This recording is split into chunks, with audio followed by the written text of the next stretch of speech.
Hello guys, आजको हाम्रो यात्रा चाहिँ आराबाङदेखि ओलेससम्म र यहाँ ओलेसमा चाहिँ आज भलिबल म्याच भइराखेको थियो। यति बेला चाहिँ पेलाकोट भर्सेस बिस्कुन्डारा भइराखेको थियो। मैले चाहिँ यहाँ भिडियो बनाएको देखेर मेरा भाइहरूले चाहिँ एकदमै हात हल्लाएर हाय भन्दै बस्नु भएको छ। यो चाहिँ रेस्टुरेन्ट र यो चाहिँ कौडेले जाने बाटो। यहाँ भाइ बहिनीहरू पनि गइराख्नु भएको थियो।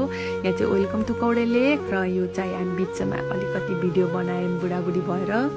यो चाहिँ एकदमै राम्रो, यो चाहिँ ओलेस, यसको नाम चाहिँ ओलेस हो र यो चाहिँ बाटो बिचको एकदमै राम्रो छ। यहाँ चाहिँ मान्छेहरू एकदमै धेरै हुनुहुन्थ्यो। आज चाहिँ यो चाहिँ बुद्धको मूर्ति र यो चाहिँ भ्यू टावर, अनि त्यसपछि यहाँ तल पनि भाइहरू हुनुहुन्थ्यो र यो चाहिँ भ्यू टावर जाने बाटो। यहाँ भ्यू टावरमा चाहिँ एकदमै रमाइलो गर्दै आमा समूहहरू र नानीहरू बहिनी भाइहरू एकदमै रमाइलो गर्दै बस्नु भएको थियो र हामीले त्यसपछि चाहिँ अलिकति फोटोसुट गऱ्यौँ बुढाबुढी मिलेर र एकदमै रमाइलो थियो। आज चाहिँ एकदमै रमाइलो भयो। एकचोटि हजुरहरू पनि आउनु होला।